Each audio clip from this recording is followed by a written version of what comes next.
He gave a bleeding biker a bottle of water in a dim warehouse aisle, 40 seconds of humanity. By sunset, he lost the job that fed his daughter. By dawn, 40 engines rolled onto his street chrome, flashing like stormlight. This is Single Dad Lost His Job for Helping a Biker. Hell's Angels sent 40 riders to his house. If you believe one small mercy can rewrite a life, follow this story to the end and tell us in the comments which city you're watching from so we can see how far this road of hope has traveled. Buckle up. Listen close. Because kindness moves faster than fear, and tonight it's roaring louder than regret. One choice. One life changed forever. Tonight. The warehouse lights hummed faintly, flickering above rows of stacked boxes that looked like silent towers in the dim early morning. It was barely 6 o'clock, but the chill in the air cut sharp as glass, and Mark Danner had already been on his feet for hours. His boots echoed against the concrete floor as he walked his section, scanning for anything out of place. Mark had been doing this job for more than a decade, security inventory checks, the occasional overtime when another man didn't show up. It wasn't glamorous. It didn't pay much. But it was steady, and steady was all that mattered when you were raising a 10-year-old daughter alone. That morning, though, something felt off. At the far corner where the camera's blind spot stretched like a darkened pocket, a shape shifted. Mark's brow furrowed. He moved closer, slow, cautious, though fatigue made his steps heavy. What he found made his breath hitch. A man slumped against the crates. Leather jacket torn at the sleeve, a crust of dried blood at his collarbone, one eye swollen nearly shut. He looked like he'd been beaten and left to rot.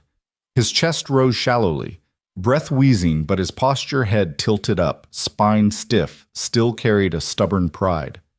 Mark froze. His first thought wasn't rules or trespassing or calling it in.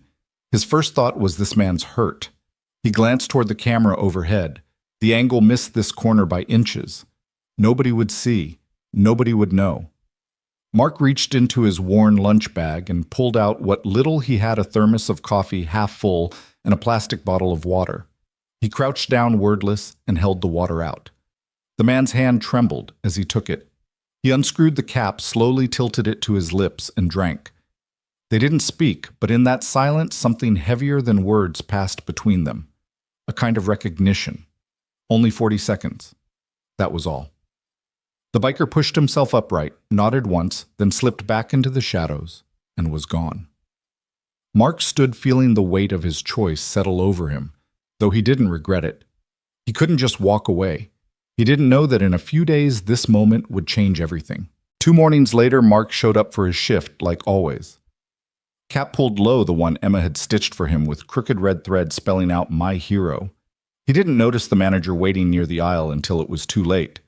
Todd Coleman stood flanked by 2 security guards, clipboard clutched to his chest like a judge holding a sentence. "Mark," Todd said flatly.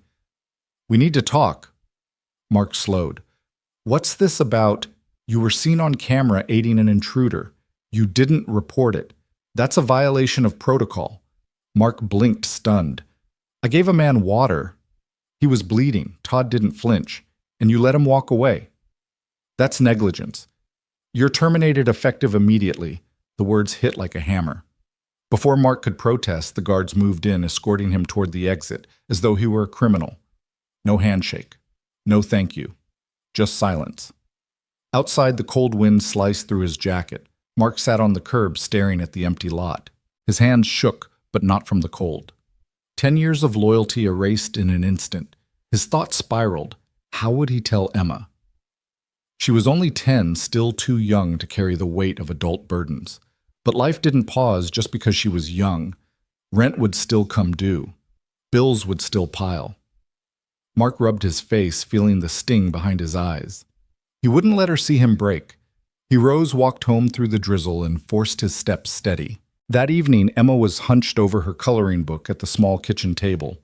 Her dark hair fell in her face as she scribbled bright stars onto a page. Mark leaned against the doorframe, soaked jacket dripping, trying to shape a smile. "Just wanted to spend the day with you," he said softly. Emma's brow furrowed. "Are you sick?" He shook his head. "Nope." Her voice dropped quieter. "Did someone die?"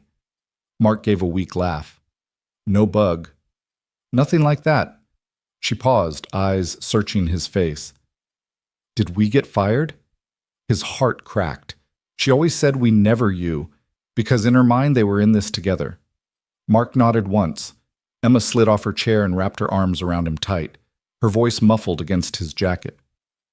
It's okay. You're still my hero. Mark closed his eyes, clinging to her small frame like an anchor in a storm. Later that night, while Emma slept under her ceiling stars that glowed faint green in the dark, Mark sat at the table staring at unopened envelopes. Bills, notices. He rubbed the bridge of his nose, fighting the pressure building in his chest. He didn't cry, but he came close. Then faint at first he heard it. The low, distant rumble of motorcycles. He stilled. It grew louder like a rolling storm of engines weaving together. The sound built, echoing through the quiet neighborhood. Mark rose, walked to the window, and pulled the curtain aside. Headlights cut through the dark. One by one, motorcycles lined the street outside his small rented home. Not 2. Not 10. More than 40. Chrome glinted beneath the street lamps. Leather jackets bore insignias most neighbors wouldn't recognize, but Mark understood enough these weren't just random riders. Emma stirred in her room, footsteps padding softly. "Daddy," she whispered. Mark turned heart-pounding, shielding her behind him as he stepped into the doorway. Outside engines idled in unison, the sound vibrating through his chest. And then he saw him. The biker from the warehouse, the man he'd given water to. But this time he stood tall, clean-shaven, no bruises, eyes sharp. He nodded once at Mark, then stepped aside. From the line of riders, a figure emerged. Tall, broad, a silver beard flowing over a black leather vest. His patch glinted under the streetlight. "You helped one of ours," the man said, voice gravelly but calm. Mark swallowed. "I just gave him water," the man smiled faintly. "Exactly. And no one does that anymore." He reached into his vest and pulled out a gleaming silver key, holding it out toward Mark. "Come with us. There's more to this story." Emma peeked out from behind her father's leg, eyes wide. "Are you superheroes?" The silver-bearded man chuckled. "No kid. We're just people who don't forget." The engines rumbled steady as a heartbeat waiting. Mark's hands trembled not from fear, but from not knowing what came next. The sound of 40 engines didn't fade. It pressed against the windows, seeped through the walls, rattled in Mark's chest like a second heartbeat. He stood frozen in the doorway of his small rented home. Emma clutched to his side, her tiny fingers digging into his hand.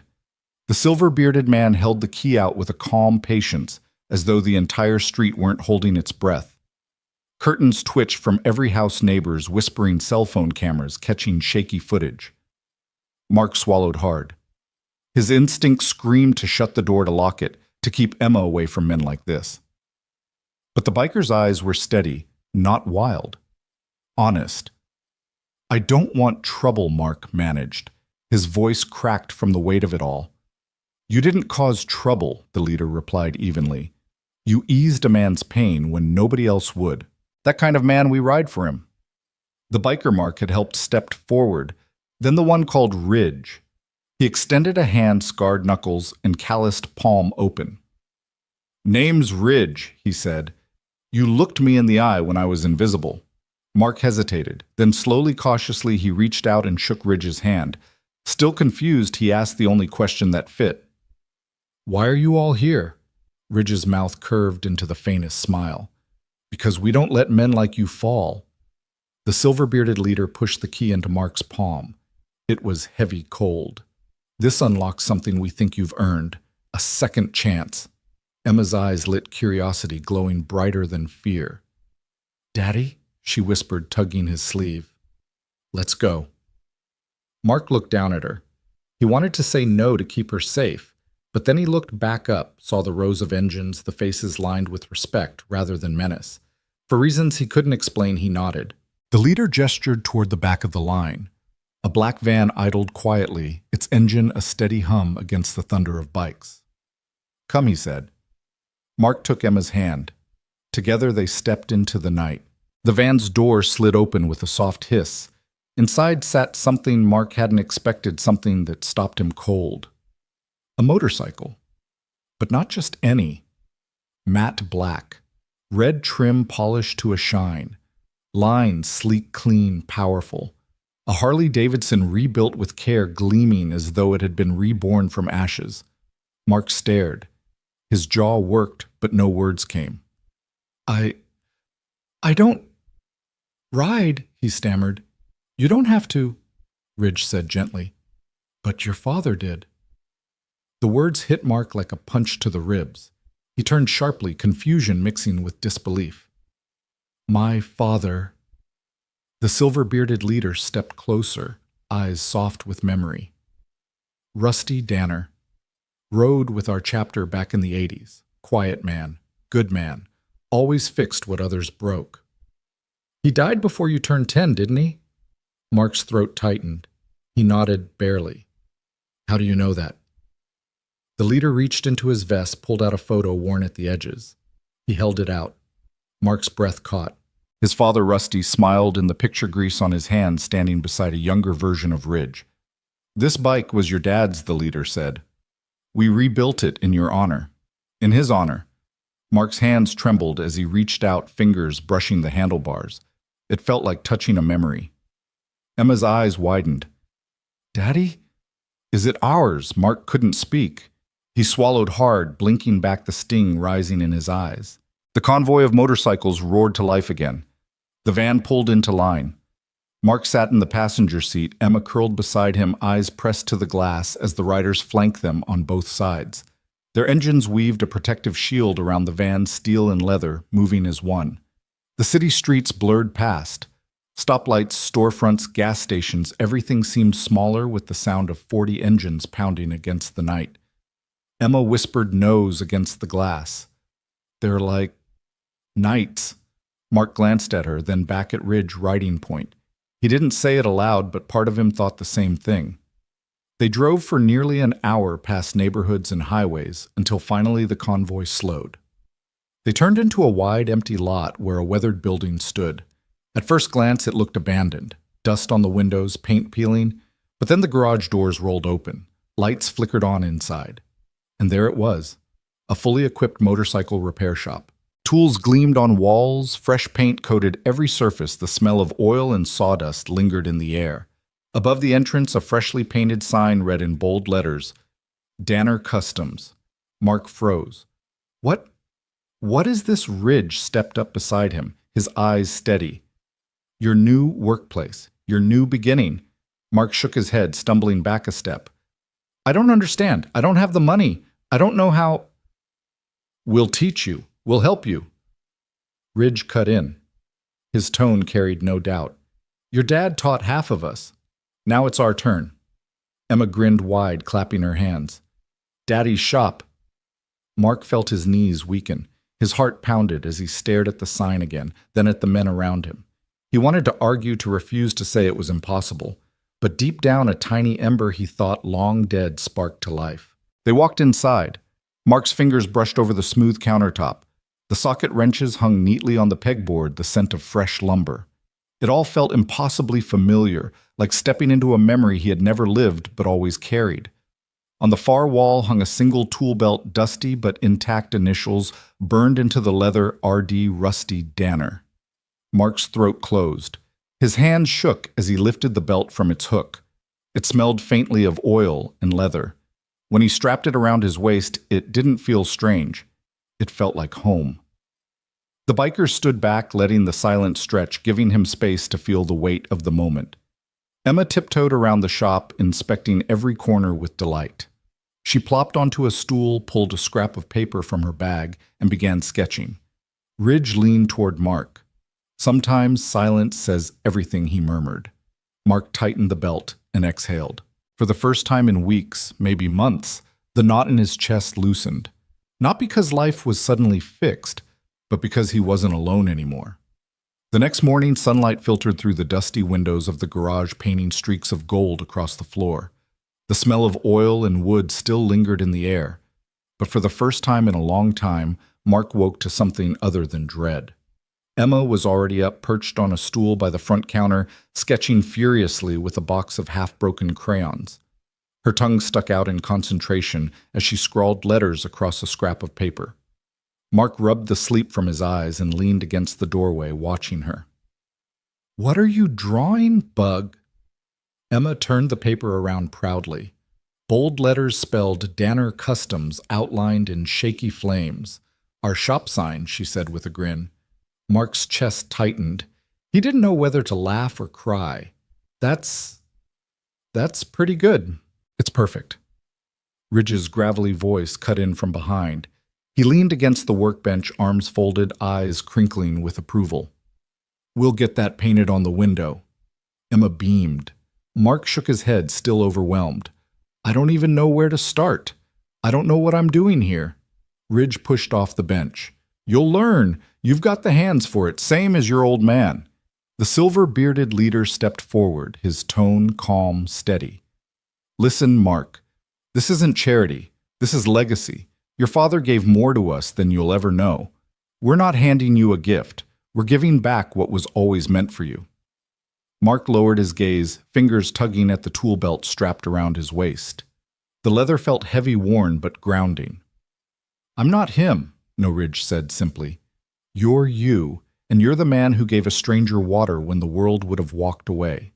That's enough. Mark swallowed hard, unable to respond. By midday, the bikers had gone, leaving Mark and Emma alone in the garage.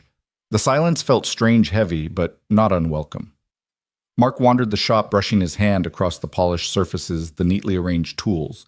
Every detail screamed of preparation of men who'd thought this through. Bill still waited at home. The world outside hadn't changed. But standing there, he felt something he hadn't in months possibility. The bell above the front door jingled. Mark turned startled as a woman stepped inside. She wore a faded denim jacket, her hair pulled back, fatigue etched into her face. Is this open? She asked softly. Mark hesitated. Not really. Not yet. Her shoulders slumped. Figures. She held up a bike helmet. Chain snapped on my Harley. Can't afford the dealer. Mark glanced at the bike parked outside a battered machine that looked as tired as she did. He opened his mouth to refuse, but Emma tugged his sleeve. Daddy, you can help her. The woman looked embarrassed, ready to back out. Sorry, I shouldn't have, Mark interrupted, straightening. Wait, let me see it. It took him 2 hours and 3 failed attempts before he managed to fix the chain. His fingers were raw, his shirt stained, but when he rolled the bike back out, it purred steady. The woman blinked, stunned. You did it. Mark shrugged, wiping sweat from his brow. Just took some elbow grease. Tears welled in her eyes. My husband used to do this. He's gone now. I didn't know what to do. Mark froze. He wasn't sure how to respond. But then she stepped forward, hugged him tight, and whispered, You didn't just fix the bike. You fixed something I thought was gone. Mark stood stunned, arms hovering awkwardly before he patted her back gently. Emma clapped her hands. See, Daddy, you can do it. The woman pulled away, wiping her cheeks. I don't have the money right now, but... Don't worry about it, Mark cut in. You'll pay when you can. She nodded, voice thick. Thank you. Then she mounted the bike and rode off steadier than when she arrived. Mark watched her go, chest heavy, heart pounding. Ridge's words echoed in his mind. That's enough. Later that evening, as the garage grew quiet again, Mark sat at the counter, Emma doodling beside him. Her little drawing of flames around Danner Customs sat taped to the window, now crooked but proud. The street outside was quiet. No engines, no applause, just the hum of a single neon light buzzing overhead. Mark leaned back, exhaling. He'd lost his job for giving a stranger a bottle of water, and now strangers had given him back a life.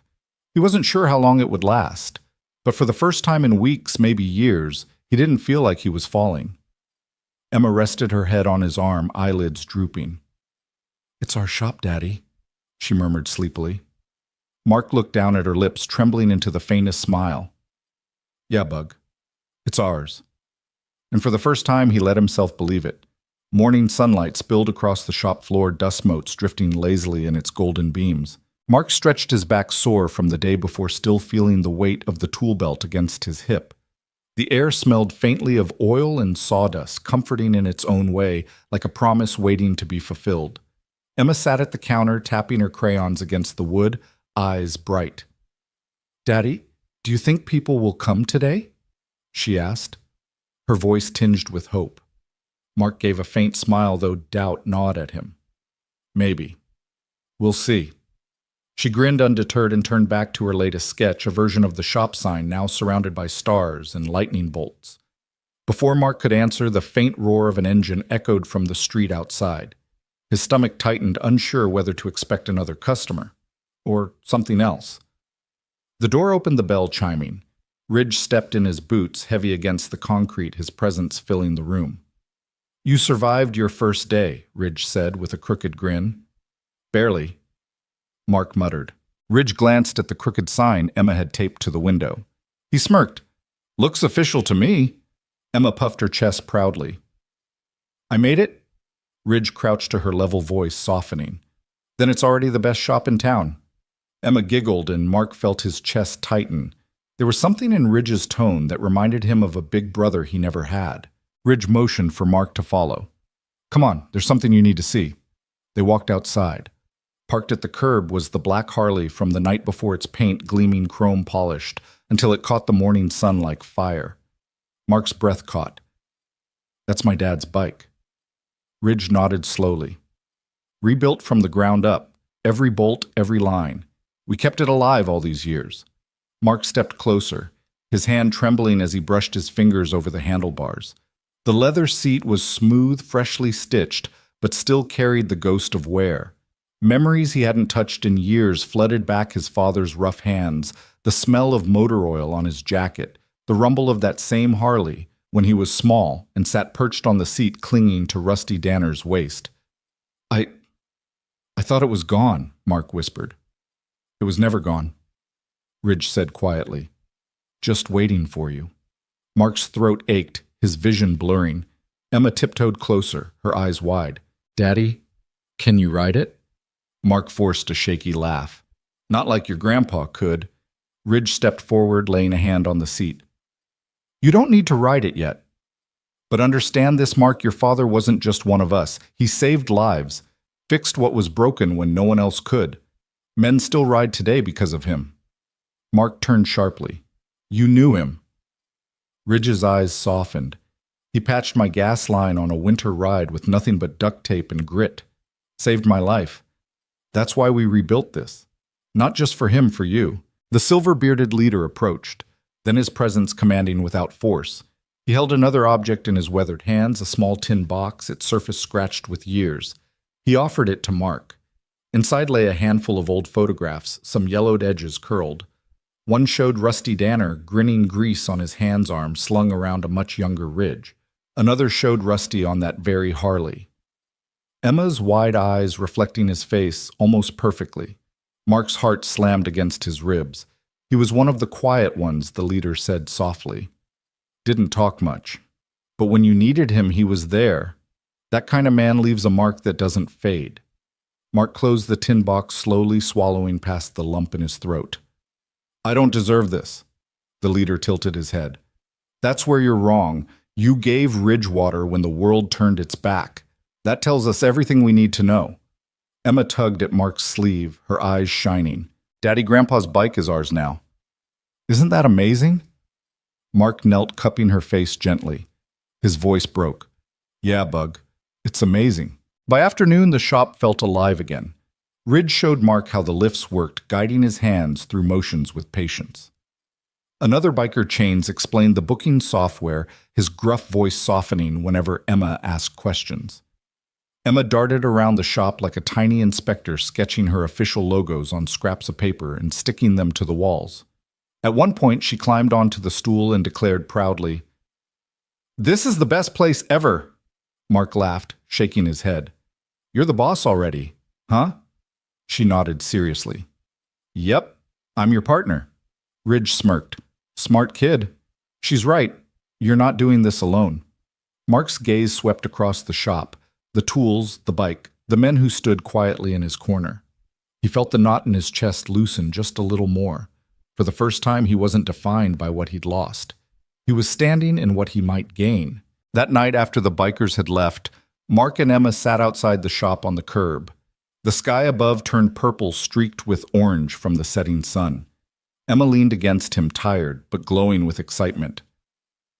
"Do you think Grandpa would be proud?" she asked softly. Mark stared at the Harley through the open garage door, the bike gleaming like a monument. His throat ached, but he managed to whisper, "Yeah, Bug. I think he would." The engines of the day had faded, replaced by crickets and the soft hum of the streetlight.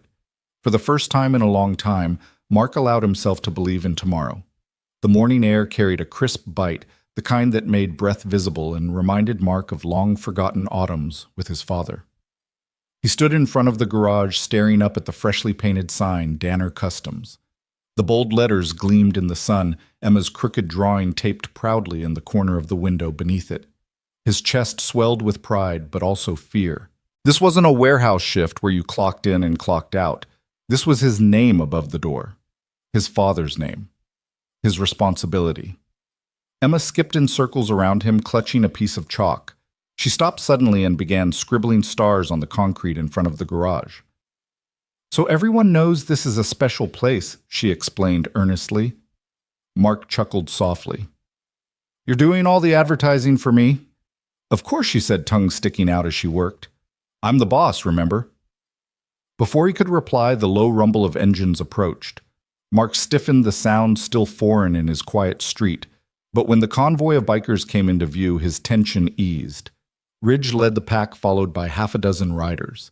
They parked with precision engines cutting off in near unison. The silence that followed was almost reverent.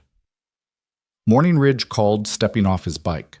"Morning," Mark replied, wiping his palms nervously on his jeans. Ridge's gaze swept across the shop.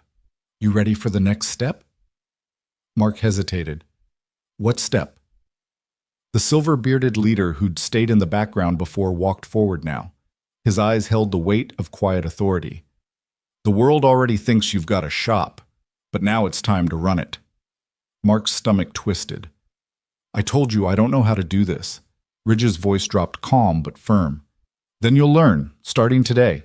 The bikers spread out, each moving with purpose. One checked the lifts. Another organized the tool wall. Chains booted up the booking software, his thick fingers surprisingly nimble on the keyboard. Emma sat on the counter, swinging her legs as she watched with wide eyes. "It's like a team of superheroes," she whispered. Mark swallowed. "Or troublemakers," he muttered, though he couldn't deny the way the shop seemed to pulse with life under their hands. Ridge walked him through basic repairs, showing him how to strip a chain, how to listen for the subtle whine of an engine about to give. His voice carried the rhythm of a man who'd spent a lifetime with machines. "You don't fix bikes with just your hands," Ridge said, tapping Mark's chest. "You fix them with this. You listen." Mark tried fumbling at first, but every mistake was met with patience instead of scorn. Ridge guided his grip, adjusted his stance, taught him when to use force and when to ease off. For the first time in years, Mark felt like a student again. Not the kind who failed tests or disappointed teachers, but the kind who was trusted to learn. By midday, sweat dripped down his temples, grease stained his shirt, and his arms ached. But when Ridge stepped back, nodding approval, a flicker of pride surged in Mark's chest. Emma hopped off the counter, running to hug his waist. "You did it! Daddy?" Mark laughed, wiping oil across his forehead. "Barely." "You'll get better," Ridge said. "Your father was the same way. First time he tried fixing a carburetor, he nearly set it on fire." Mark blinked. "You're kidding." Ridge's grin widened. "Not one bit. But he learned, and so will you." The silver-bearded leader stepped forward, then his gaze steady. "This place is more than tools and steel, Mark. It's a bridge between what your father left behind and what you'll build now." Mark opened his mouth to argue, but Emma spoke first. "He can do it. He's my hero." The men chuckled, the sound rough but warm. Mark felt his throat tighten, emotion threatening to spill. That afternoon, as the bikers prepared to leave, Ridge clapped Mark on the shoulder. "Be ready tomorrow. You'll have your first customer." Mark blinked. Already Ridge smirked. Word travels fast. When the engines roared back to life and faded into the distance, silence settled again. Mark leaned against the counter, rubbing his temples. His body ached, but it was a good ache, the kind that came from work that mattered. Emma taped another sketch to the wall, a stick-figure family standing in front of a giant motorcycle, all smiling. Above it she wrote in uneven letters, "Our shop." Mark stared at it for a long moment. Then he whispered, almost to himself, Maybe this really is ours. The next morning, he arrived early. He wiped down the counter's polished tools, tried to make the space look less like a gift and more like his own. His nerves buzzed like live wires. The bell over the door jingled. A woman stepped in, tired eyes faded jacket, a helmet dangling from her fingers. Her voice shook slightly. Is this place open? Mark hesitated, heart pounding. This was it. He straightened, met her eyes, and said, Yes, we're open. The woman lingered just inside the doorway, shifting her weight nervously, eyes darting around the spotless garage as if afraid she didn't belong. The smell of oil and new paint filled the silence between them. Mark wiped his palms on the rag tucked into his belt, trying to look confident, though his stomach churned. What's the problem with the bike? He asked, his voice steadier than he felt. She held up the helmet like a peace offering. The chain snapped. Dealer wants $500 just to look at it. I can't. She trailed off, her throat tight with shame. Mark nodded slowly. He understood that tone all too well, the tone of someone standing at the edge, tired of fighting battles no one else could see. Emma hopped off the stool where she'd been sketching and scurried over, her hair bouncing. Daddy can fix anything, she declared, puffing out her chest. He fixed Grandpa's bike. Mark flushed. Bug easy? But the woman's lips trembled into a small, grateful smile. Is that true? Mark hesitated, then gave a little shrug. I can try. They rolled the battered Harley inside. Mark crouched down, examining the snapped chain, the scuffed paint, the tired look of a machine that hadn't been loved in a long time.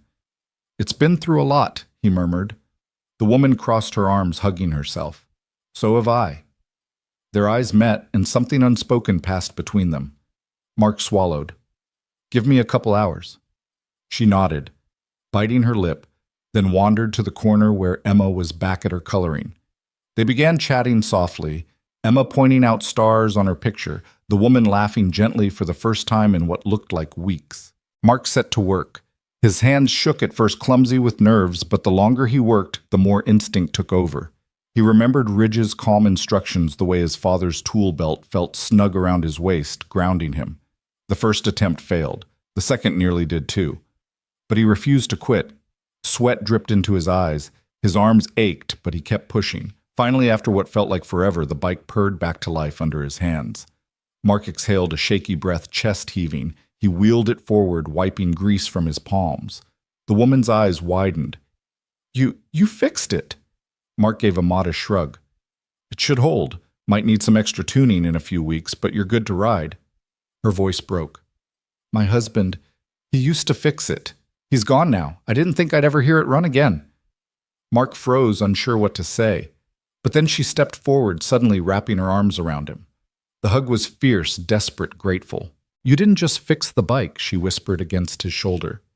You gave me something back I thought was gone. Emma clapped her hands, grinning from ear to ear. Told you Daddy could do it. Mark chuckled softly, his chest tight with emotions he couldn't name. The woman pulled back, wiping her cheeks quickly. I don't have the money right now. I'm so sorry. Don't worry about it, Mark interrupted gently. You can pay when you can, or not at all. Her lips trembled. Thank you. Really. She strapped on her helmet, mounted the bike, and rode off the engine, humming smoother than it had in years. Mark stood in the doorway watching until she disappeared down the street. Later that evening, Ridge returned. He found Mark leaning against the counter, Emma asleep beside him, with crayons still clutched in her fingers. Ridge glanced at the empty space where the bike had been. First customer Mark nodded, weary but proud. She couldn't pay. I told her not to worry. Ridge smiled faintly. That's the way your old man did it too. Sometimes payment ain't in dollars. Mark's throat tightened. I don't know if I can do this, Ridge. Bills don't wait. Ridge leaned in, voice low but firm. You'll figure it out. You've already started. And you're not alone in this. Mark exhaled slowly, glancing at Emma curled against his arm. For once, he let the hope flicker without smothering it. Over the next few days, word spread quietly. One customer became 3. 3 became 5. Each story different, a father needing his bike to get to work, a college kid who couldn't afford the dealer, an older vet who just wanted his machine to run one last summer. Mark worked late into the nights, his hands blistered, his body aching. But each time an engine roared back to life, each time a face lit up with relief. Something inside him healed too. Emma decorated the counter with her drawings, each one brighter than the last. "It looks official now," she told him proudly. Mark smiled faintly. "It does." One evening, just as Mark was closing up, the bell jingled again. A boy no older than 17 stood in the doorway pushing a half-broken scooter. His sleeves were rolled up, his eyes darting nervously like a stray dog expecting to be kicked. Mark frowned. "You okay, kid?" The boy hesitated. It won't start. I need to get to work." Mark stepped closer, crouching beside the scooter. "What's your name, Eli?" the boy muttered, avoiding his gaze. Mark glanced up, catching the bruised shadows beneath his eyes, the weariness that didn't belong on someone so young. "All right, Eli," he said gently. "Let's see what you've got here." Eli shifted his weight uneasily, one hand gripping the scooter's handlebar like it was the last thing tethering him to the world.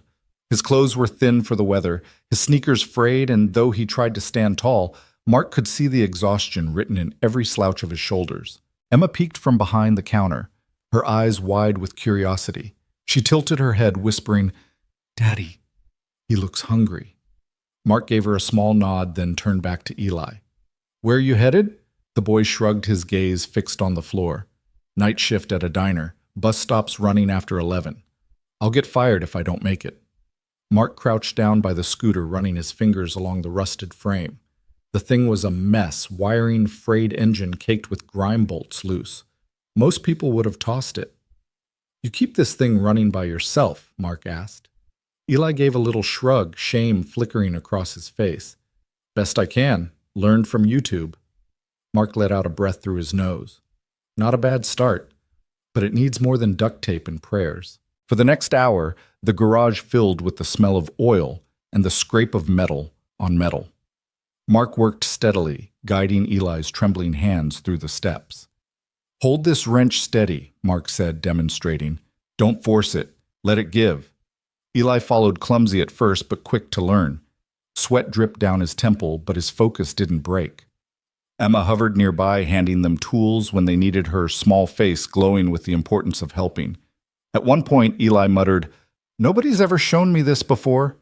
His voice cracked on the words, as though admitting it was harder than the work itself. Mark glanced at him. "Well, now someone has." The boy swallowed, blinking rapidly as he tightened a bolt. When the scooter finally coughed to life, its engine sputtering but running, Eli's jaw dropped. He stood frozen, staring at it as though it were a miracle. "How much?" he asked quickly, panic in his eyes. "I don't have." Mark held up a hand. "Nothing. You don't owe me." Eli shook his head. Disbelief etched into every feature. "That's not. People don't do that. Not for me." Mark studied him. The shadows under his eyes, the gaunt cheeks, the way his hands shook even now. He saw something painfully familiar, the look of someone who'd been left behind too many times. "You looking for something steadier?" Mark asked, wiping grease from his hands. "We could use a hand sweeping up running errands. Nothing fancy. But it's honest work." For the first time, Eli's eyes lifted to meet his. They glistened. "You'd hire me?" Mark shrugged casually, though his chest tightened. "If you want it." The boy nodded hard, his throat working. "Yeah, I want it." Emma squealed, clapping her hands. "Now we're a team." Eli let out a shaky laugh, one that sounded unused to joy.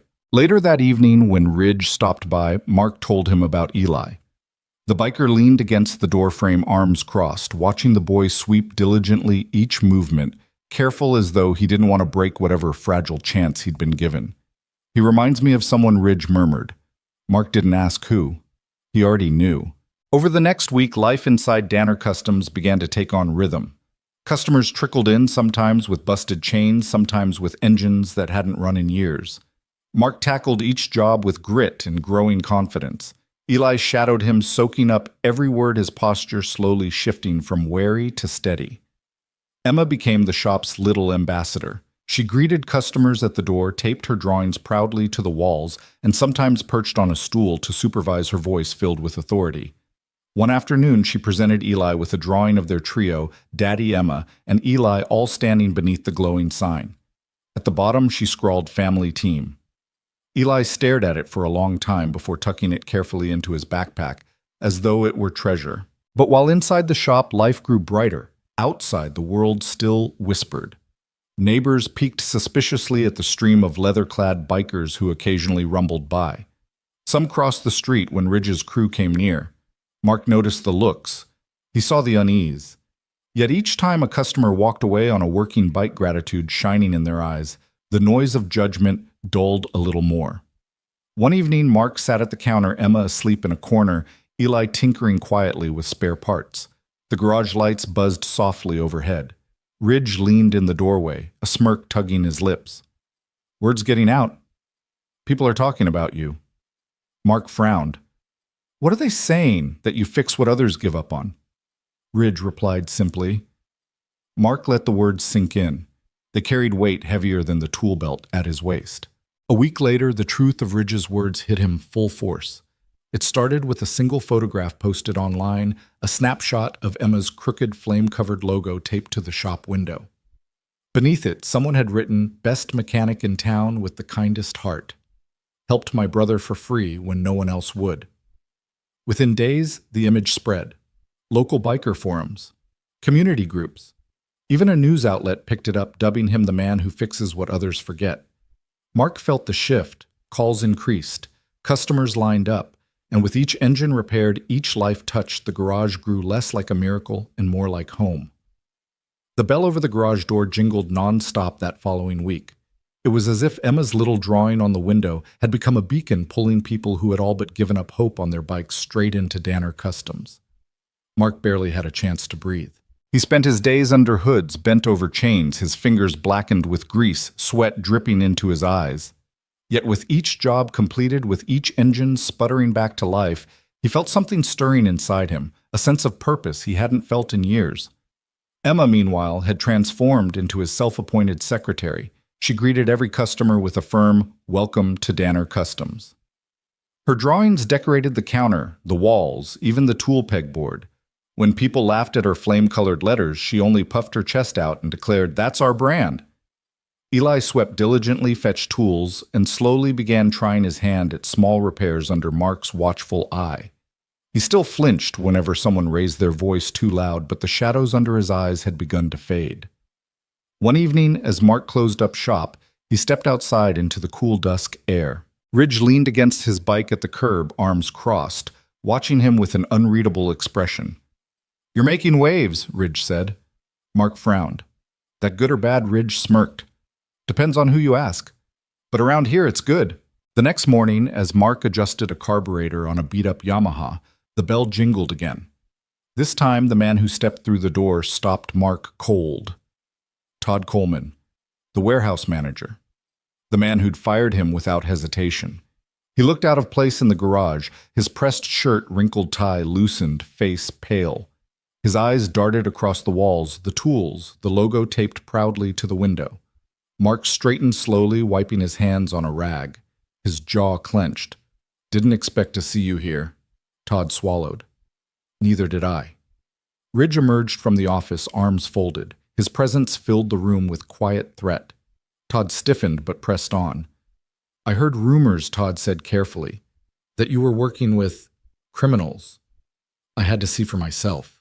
Mark's brows knit. "Is that what you told yourself when you fired me, that I was dangerous for handing someone water?" Todd's face flushed. He shifted, avoiding Mark's gaze. Corporate reviewed the footage. They said, "I acted too fast. You lost your job for something decent. I didn't protect you. I just covered my own back." Silence stretched heavy in the garage. Emma peeked from the counter, her small voice cutting through the tension. "He is a hero. You were wrong." Todd's throat worked. He nodded slightly. Shame etched deep. "I know." For a moment, Mark said nothing. His chest ached with the memory of that cold morning, the humiliation of being marched out like a criminal. He had every right to spit venom back, but instead he exhaled slowly.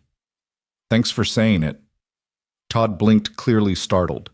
He gave a small nod, then turned and left as quietly as he came. The bell jingled behind him. Ridge stepped forward, his tone low. That took more strength than breaking his jaw. Mark managed a faint smile. "I'm trying." That evening, just as the sun dipped below the horizon, another customer appeared. Not in a car, Not on a bike. On foot. A boy thin, shivering in the cooling air, pushed a bicycle with bent wheels through the doorway. His sleeves were rolled high, exposing forearms marred with faint bruises.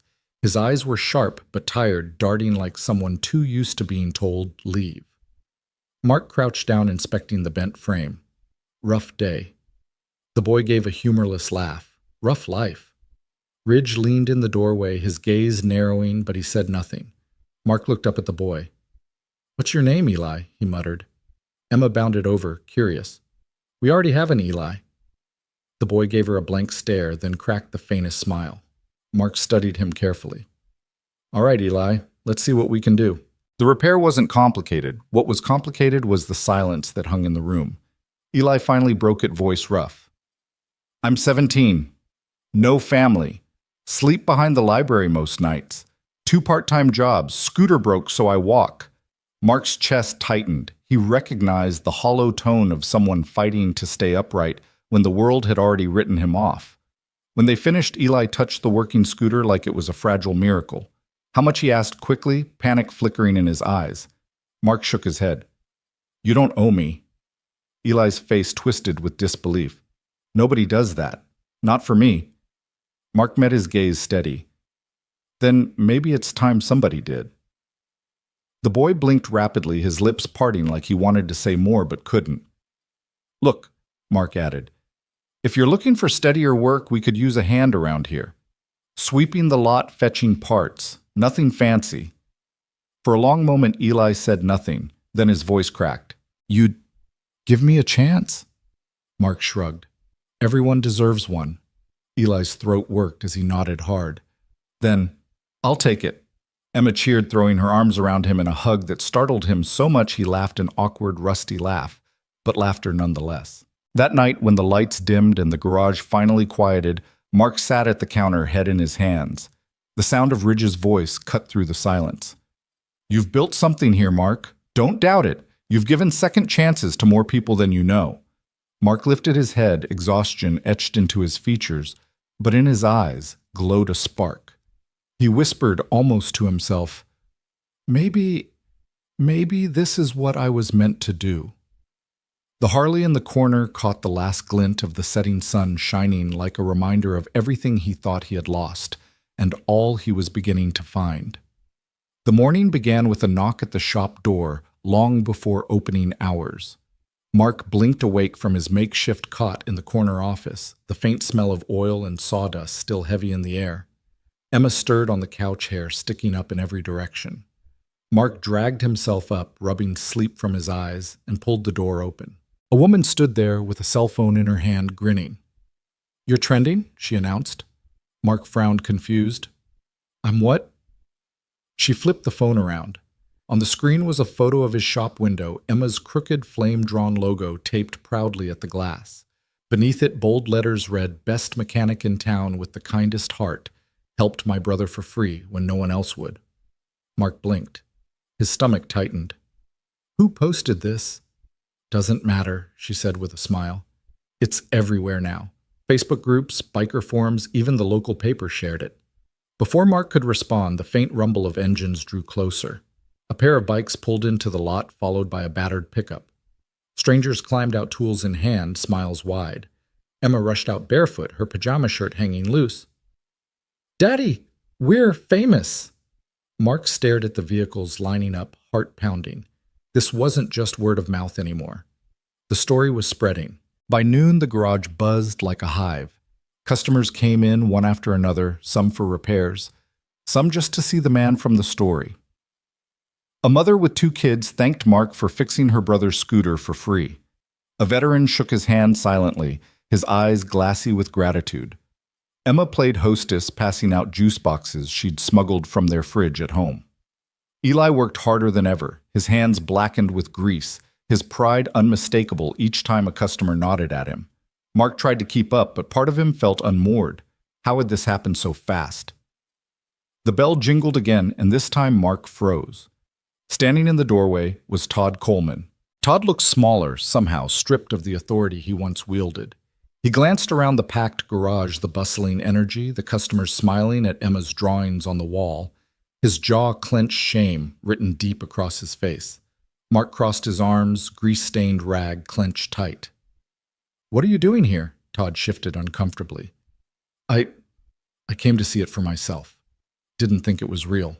Ridge stepped out from the back office, his presence filling the room with quiet steel. He didn't say a word, just stood there, arms folded, making Todd squirm harder. Todd swallowed. "Mark, I need to apologize.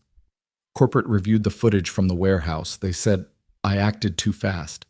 Said, I cost you your job for no good reason. You were just helping someone, and I didn't protect you.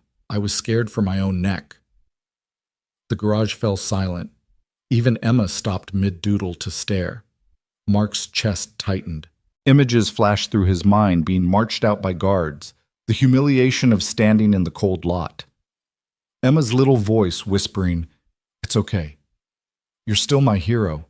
He had every reason to lash out, to throw Todd's words back in his face. Instead, he let out a slow breath. "Thanks for saying it." Todd's eyes flickered with surprise. For a moment it looked like he wanted to say more, but he didn't. He just gave a stiff nod and slipped out the door, leaving the bell to jingle softly behind him. Ridge smirked faintly. "Redemption doesn't always roar, huh?" Mark wiped his hands on his rag. "Sometimes it whispers." The rest of the day blurred with repairs laughter and the low thrum of engines pulling in and out. By closing time, the garage was quieter, but Mark's head still spun from everything that had happened. Emma yawned, curling up on the office couch, with her markers scattered around her. She'd drawn another picture, this one of Ridge and the silver-bearded leader standing guard outside the shop, their bikes like shining steeds. Mark smiled faintly, brushing her hair back. He turned to Eli, who was tidying tools with a focus that seemed almost desperate. "Hey," Mark said gently. "You did good today."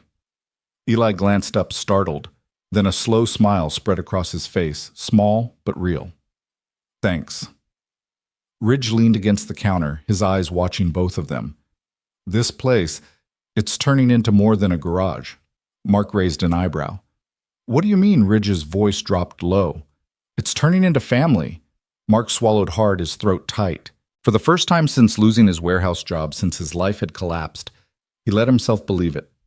The cold bite of late autumn drifted in through the half-open bay door, turning the shop's breath into steam. Mark flipped the lights one by one until Danner Customs woke in a slow glow workbench. Lift's socket tree, the Harley in the corner catching a thin ribbon of sunlight like a blade. He warmed his hands on a chipped mug coffee, dark and bitter. Outside, the street still slept. Inside, the air smelled of oil and cut wood, and something else he'd come to recognize possibility. Emma padded out from the office in mismatched socks, hair a beautiful disaster. She climbed onto the stool behind the counter, hugged her sketchbook, and yawned so wide her eyes watered. "Morning," she murmured. "Morning, boss," he said. She giggled, then turned serious. "We need more stars in the window. People like stars." "Then stars we'll have." He tipped an imaginary cap. The side door clicked. Eli slipped in, early shoulders tight against the chill hands, already black with the memory of grease. "Trash is out. I'll sweep the lot," he said, not waiting for permission, not wanting to be a problem. "Eat first," Mark said, sliding a brown paper bag across the counter. "The diner sent these." Eli peered in. "Egg sandwiches, still warm." He blinked hard. "They didn't charge." "They said you cover a lot of nasty shifts, said it was our turn to cover you." Eli's throat worked. He nodded, swallowing gratitude that still felt new in his mouth. Engines stirred outside. Not 40, not thunder, just a few soft as a heartbeat. The bell over the door gave its bright chime, and the day began. The first through the door was an older man with winter in his beard and grief in his eyes. He pushed a dusty Triumph like a wounded animal. "Name's Harlan," he said, voice rough. "This bike hasn't run since, well," he cleared his throat, "since my wife passed. I promised her one more ride to the lake before the frost." Mark felt something catch behind his ribs. He rolled the Triumph onto the lift hands, steady voice low. "We'll make good on that promise." For an hour, the world shrank to bolts and breath. Eli hovered, learning by watching handing tools without being asked. Harlan stood back. hands in pockets staring at the floor as if memories were scattered there like screws. "Try it," Mark said at last. Harlan climbed on. The engine coughed, stalled, coughed again. Mark adjusted a line, nudged the throttle, listened the way Ridge had taught him. Ears, not just for sound, but for stories machines tell when they're almost ready to forgive you. Now. The Triumph caught, held. A low, living rumble rolled down its spine. Harlan's mouth trembled. He shut his eyes, jaw working, then nodded once, small, fierce like a soldier saluting a ghost. He didn't hug Mark. Didn't need to. He set a folded photograph on the counter instead, a younger Harlan, a laughing woman on the pillion seat, lake light in their hair. "Thank you," he said. "You fix more than a bike." After he left, Emma slid the photo into a little gold frame she'd scavenged from a thrift box and set it on the shelf marked Stories. "That's what we keep," she announced. "Not the money. The stories." Mark looked at Eli. Eli looked back. Both men nodded. The girl was right. By noon, the bell had chimed so many times it sounded like a tiny church service. A single mom who delivered groceries on weekends. College kid with a scooter that squealed like a kettle whenever he hit 20. A nurse with night shifts who needed a headlight at 3 p.m. because by 3 a.m. the city forgets how to be gentle. Mark's palms blistered beneath the gloves. He didn't care. He matched breath to bolts, learned how to hear anxiety in an engine knock, how to feel hope in the clean sweep of a chain. At some point, Ridge drifted in and took up space the way mountains do, quiet, inevitable. He didn't announce himself. He just set a box of parts near the pegboard, poured coffee into a paper cup, and started teaching Eli how to listen with fingertips, not just ears. "Pressure's not your enemy," Ridge said, guiding the boy's hand. "Panic is. Breathe, then turn." Eli tried again. The stuck bolt relented with a soft, decisive sigh. He jerked his head up, startled, then grinned like a kid seeing snow for the first time. See, Ridge's mouth barely moved, but the pride was a sunrise. "It's not magic. It's respect." Emma clipped a star sticker to Eli's shirt. For bravery, she decreed. He didn't peel it off. Mid-afternoon, a reporter showed with hair perfect and questions sharper than her smile. A cameraman trailed her like a shadow. "You're the man who was fired for handing a biker water," she said, as though reading a headline out loud. "Can we get you on camera?" People love a redemption arc. Mark's stomach flinched. Cameras meant spectacle. Spectacle meant the story could stop being theirs. Ridge drifted between them, polite as a locked door. "He's got engines to fix," he said, "but I can tell you what matters." The reporter glanced at his vest. Thought better of arguing. The camera rolled. Ridge kept it simple. "I've ridden with saints and sinners," he said. "That man helped a stranger when no one was watching. That's rarer than winning on TV." It made the 6 o'clock news anyway. The clip ran without Mark's face, just his hand steady on a wrench, and Emma's flames flickering in the window behind him. People stopped by with pies and parts and prayers in that order. Mark kept his head down and kept working. At closing, a single white envelope waited on the counter. No return address. Inside, 2 months' rent, crisp and clean, and a note for the shop that fixes more than machines. Mark sat down hard. He didn't know which hurt more, needing help or getting it. He stared at the number until tears blurred it, then breathed out and whispered, "Thank you" to whoever had chosen to remain unseen. Eli hovered like a shy planet. "You gonna take it?" "Yeah," Mark said. Honesty tasted strange. "I am." He tucked the envelope into the bills folder with hands that shook and steadied. Taking help, he realized, is its own kind of courage. The silver-bearded leader came just after dark, a coat of November, riding his shoulders. He stood in the doorway, letting the streetlight turn his beard into wire. Emma waved like he was a visiting king. "You never told me your name," Mark said. The man smiled like a secret. "Cole." They shook hands again as if agreeing on more than names. Cole's gaze moved to the Harley Rusty's machine, waiting in the corner moonlight, finding the red trim as though it remembered the way home. "Ridge says the work is true," Cole said. "Says you're listening with your hands." "I'm trying," Mark said. "Some days it feels like cheating, like this place was handed to me." Cole considered him a long moment. "Gifts aren't the same as charity. A gift says we see what you are before you believe it. The rest you earn day by day. Mark didn't answer. He didn't need to. Cole's voice softened. There's a ride coming up. Nothing loud, just road and air and a stop where wind remembers. Tomorrow at first light. If you're ready. Mark's throat tightened. He looked at the Harley. At Emma asleep in the office with markers still in her hands. At Eli quietly stacking tires in perfect towers as if order could keep his life from falling apart again. I'll be here at dawn, Mark said. If the bike will forgive me. It will, Cole said. It was built to carry Danners.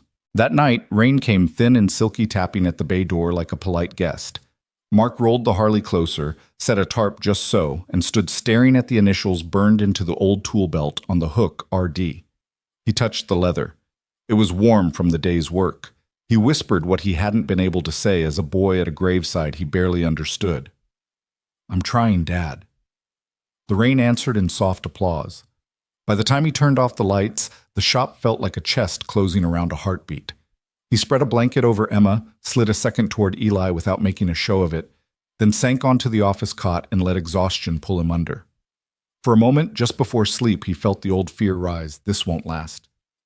The other shoe will drop. All of this is a trick the world plays before it laughs. He breathed past it, listened to the rain, to the tiny click of cooling metal, to a different sound, deeper and steadier, the quiet, stubborn rhythm of a life refusing to break. Dawn came silver and thin.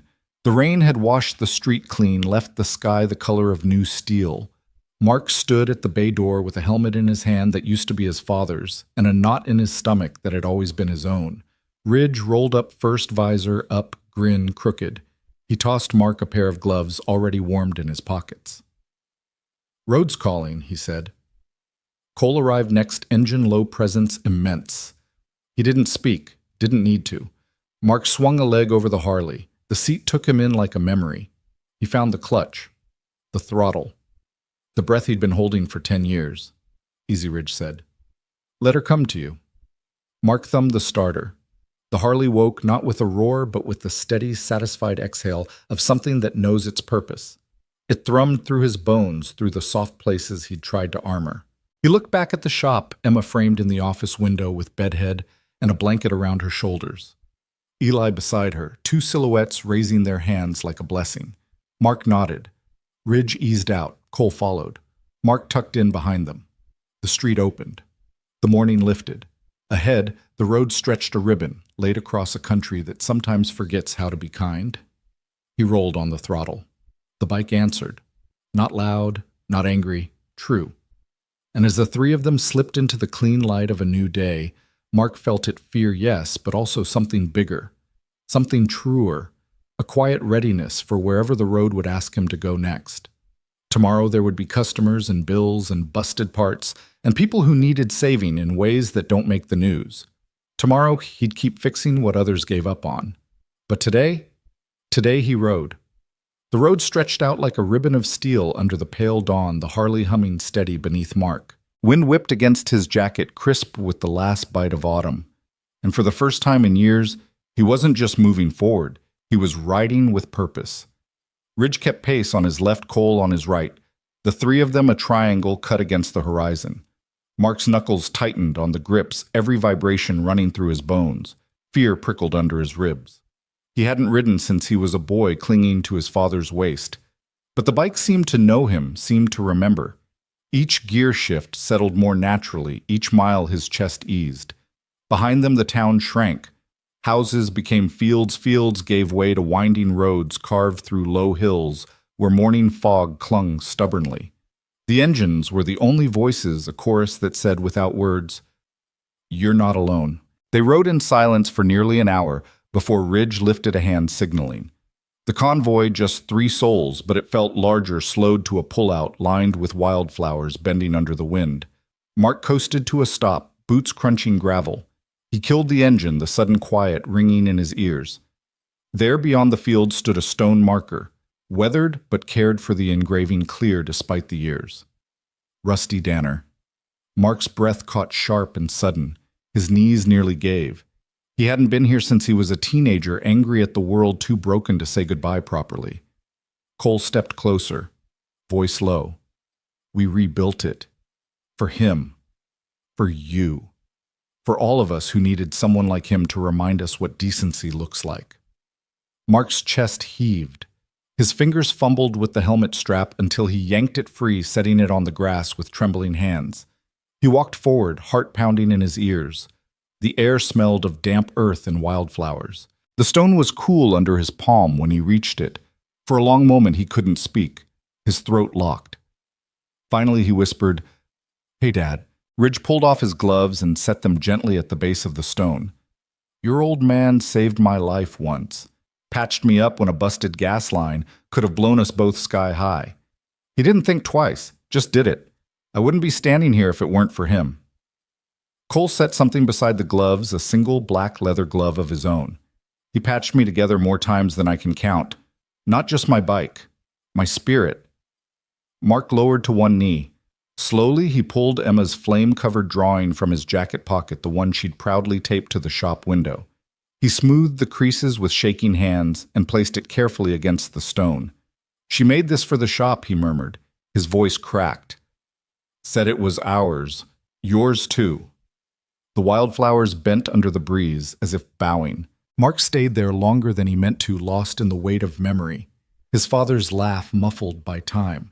The smell of oil that clung to his jacket. The sense that nothing was ever really gone if you kept it alive inside you. At last, Ridge rested a hand on his shoulder. He'd be proud. "And for the first time, you believe it too, don't you?" Mark nodded, unable to find words. They stood in silence until the sun crept higher, painting the field in gold. Then one by one, they mounted up. Mark swung his leg over the Harley. This time, the seat felt less like a stranger's and more like an inheritance. He thumbed the starter. The engine rumbled low, steady, loyal. As they pulled back onto the road, Mark glanced once more in the mirror. The stone stood alone, framed by wildflowers and sky. But he didn't feel the ache of abandonment anymore. He felt tethered, rooted. Back at the shop, Emma burst from the office as soon as she heard the engine's return. "Daddy." "You did it!" she squealed, running into his arms. Her small hands smelled faintly of crayons and juice boxes, a reminder of the world he'd promised to protect. Eli hung back, eyes darting from the bikes to Mark's face. "How was it?" he asked carefully. Mark smiled, though his voice shook. "Like coming home." Cole's deep voice rumbled from behind. "Your father rode with honor. Now his son does too." Emma looked up, brow furrowed. "Does that mean Daddy's a superhero?" Ridge chuckled. "Not a superhero kid, just a man who remembers what matters." Emma leaned her head against Mark's chest. "That's even better." That night after the shop closed and the bikers drifted away, Mark stood in the garage alone. The Harley rested in the corner, its shadow long under the dim light. He brushed a hand along the seat, whispering, "Thank you." Not just to the bike, to his father, to Ridge and Cole, to the world maybe for once choosing not to crush him. For the first time in years, when he looked ahead, the road didn't scare him. It called to him. The week after the ride to his father's memorial, the shop hummed with a rhythm Mark had never known before. The bell over the door chimed steadily from morning until dusk. Tools clinked, engines sputtered, then roared back to life. The air carried a constant perfume of oil, leather, and sawdust. Mark worked with his sleeves rolled, his arms streaked with grease, his heart beating in sync with the machines he coaxed back to life. Each job was more than metal. It was a story. A father fixing his son's dirt bike. A college student desperate to keep her scooter running for class. A delivery rider trying to earn enough for rent. Every time Mark finished, every time he handed back a key, he watched relief, gratitude, or even quiet joy cross their faces. It was addictive in a way nothing else had ever been. Emma made the garage her kingdom. She taped drawings to the walls, added doodles to receipts, and proudly told anyone who'd listen, "We fix what people give up on." She wore an oversized apron Ridge had cut down for her, and though it hung crooked, she paraded around like it was a superhero cape. And Eli, he was different now, too. No longer the jittery, wary boy who crept in like a shadow. He carried himself taller, eyes steadier. When he laughed something that had become more common, it cracked like sunlight through storm clouds. One Tuesday morning, Mark got a call that left him uneasy. Emma's school wanted to see him. His stomach knotted. Parent meetings always meant trouble. He left Ridge and Eli minding the shop and walked Emma to school, her hand warm in his, her chatter a shield against his nerves. Inside the classroom, the teacher smiled warmly. "Mr. Danner, it's nothing bad. In fact, quite the opposite." Mark frowned, unsure. "Then why am I here?" The teacher gestured to a bulletin board. It was plastered with essays and drawings. Emma's work stood at the center. In crayon, she'd drawn him in a shop apron, hands resting on a motorcycle, a little girl in goggles beside him. Above it, she'd written in shaky letters, "My dad fixes what people give up on."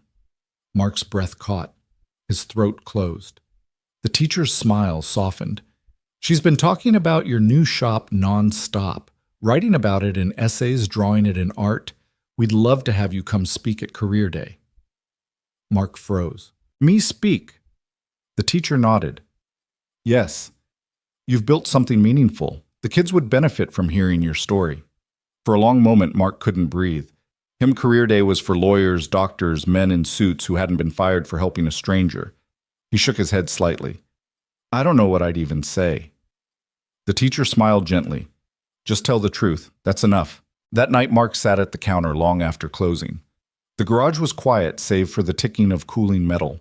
He stared at Emma's crayon drawing still clutched in his hand. Emma patted in hair damp from her bath pajamas covered in tiny stars. She climbed onto the stool beside him, swinging her legs. "You saw my picture, didn't you?" she asked softly. Mark nodded, voice rough. "I did. Do you like it?" He looked at her eyes burning. "Bug, it's the best thing I've ever seen," she smiled, resting her chin in her hands. "Then you have to go, to Career Day. Tell them what you do." "I'm not like the others, Emma," he whispered. "I don't wear a suit. I don't have a fancy job." She tilted her head, her voice quiet but firm. "You fix things. You help people." "Isn't that better than a suit?" Mark chuckled a broken sound that turned into something steadier. He leaned over and kissed her hair. "Yeah, Bug. Maybe it is." When the day arrived, Mark stood in front of a classroom full of curious faces. His hands sweated. His heart thudded loud enough he swore the kids could hear it. Emma sat in the front row, her eyes wide with pride, her little chin lifted like she was daring anyone not to listen. He cleared his throat. "I'm not a doctor or a lawyer," he began, his voice rough. "I fix motorcycles and scooters. And sometimes people, too, I guess." The kids leaned forward, intrigued. He told them about his father, about the Harley that had been rebuilt, about the shop that was more than a shop. It was a place where second chances lived. When he finished, silence stretched. Then small hands clapped. Then bigger ones. The classroom filled with applause. Emma beamed so hard she nearly toppled from her chair. Mark smiled, swallowing hard. For the first time standing in front of strangers, he didn't feel invisible. He felt seen. That evening, Ridge clapped him on the back. "How was Career Day, teacher?" he teased. Mark rolled his eyes, but the smile tugging his lips wouldn't leave. "Let's just say, Emma made me look good," Ridge chuckled. "She's been doing that since the start."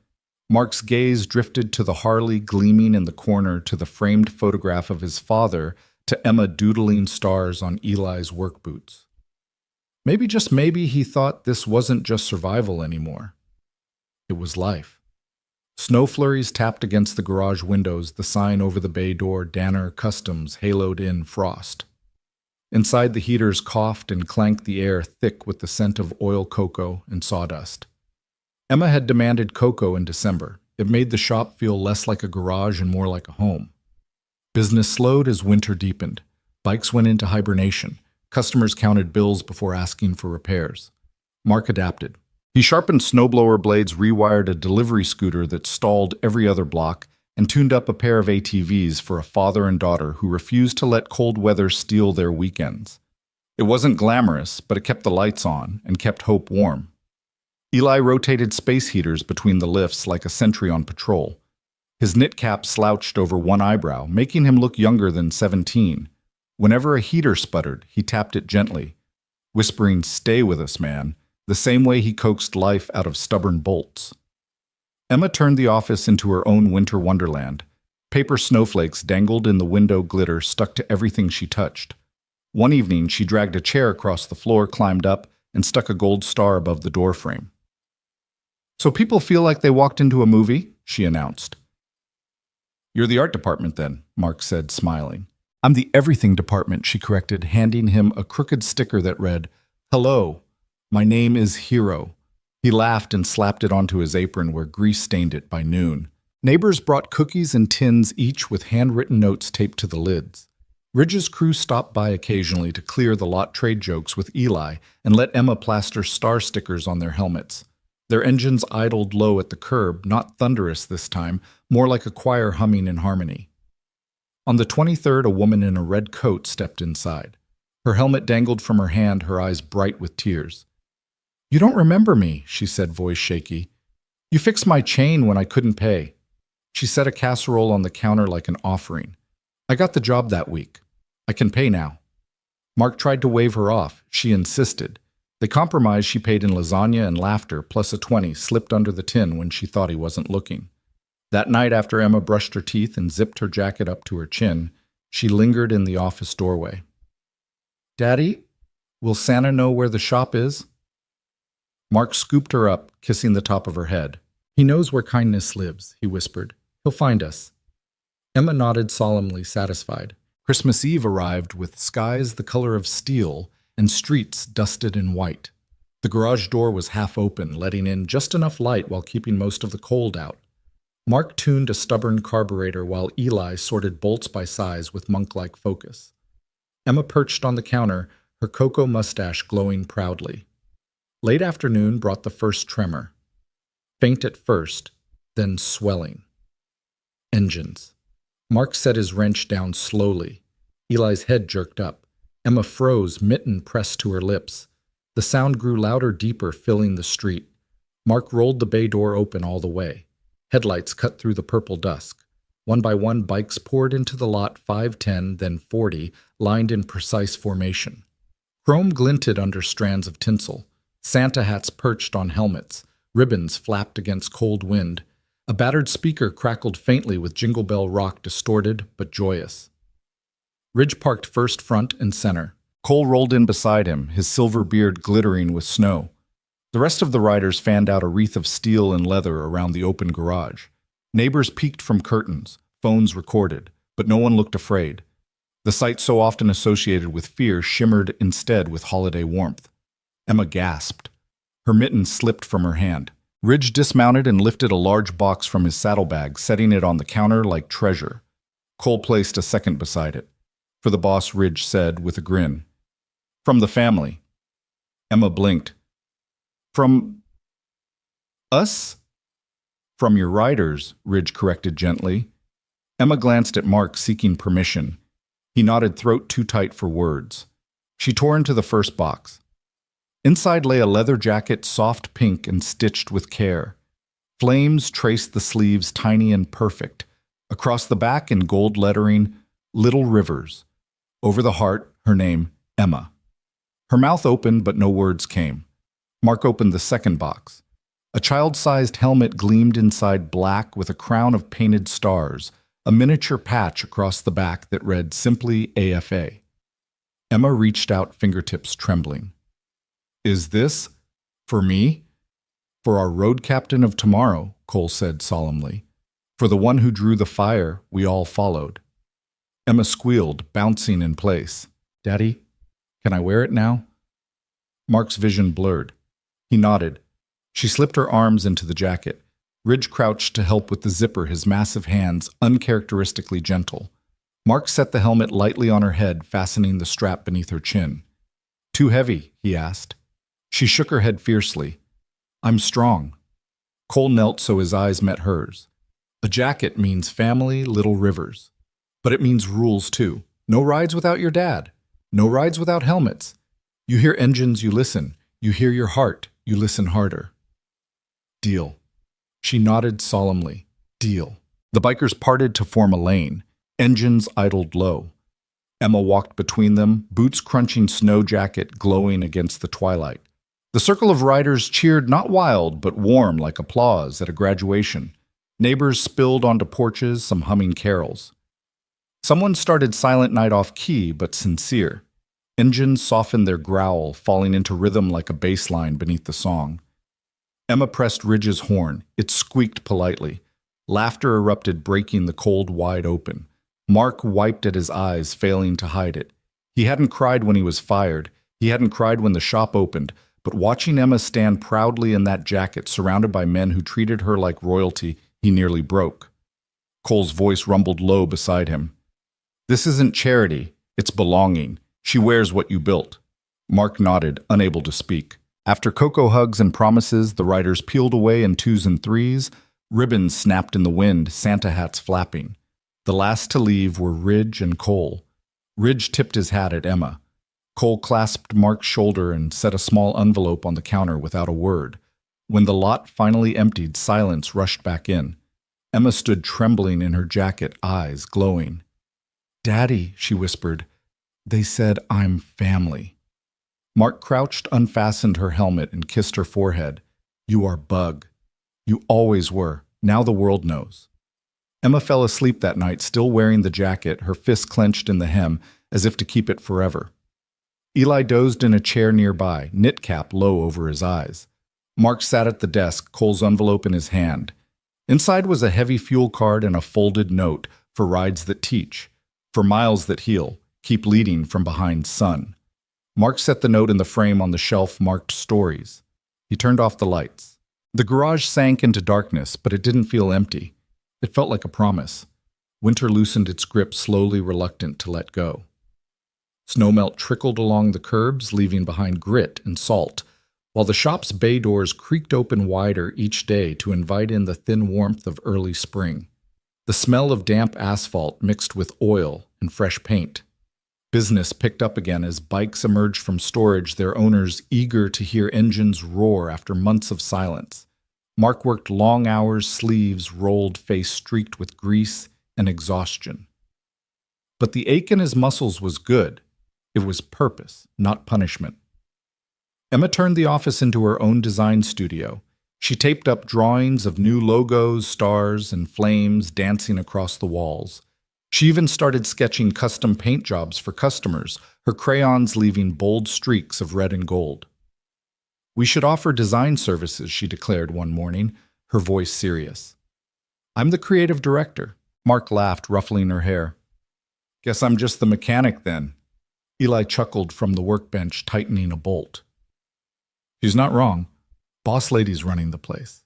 Emma grinned. "Exactly." One bright morning, a sleek black sedan rolled into the lot, polished so clean it reflected the shop's sign. The driver stepped out, a man in a tailored suit looking wildly out of place among grease and wrenches. His shoes alone probably cost more than half the bikes Mark had worked on that month. Mark wiped his hands on a rag, wary. "Can I help you?" The man adjusted his tie. "You don't remember me, but my sister does." Mark frowned. "Your sister?" The man nodded. Her chain snapped. "You fixed her bike. Didn't charge her." Recognition hit. The widow in the denim jacket eyes wet as she hugged him tight. Mark's chest tightened at the memory. "She got the job she was rushing to that day." The man continued. "Changed her life. She's thriving now. She told me about you. I wanted to see if the stories were true." Mark shifted uneasily. "I just fixed a bike." The man smiled faintly, almost sadly. "That's what you think. But sometimes the smallest act resets the course of an entire life."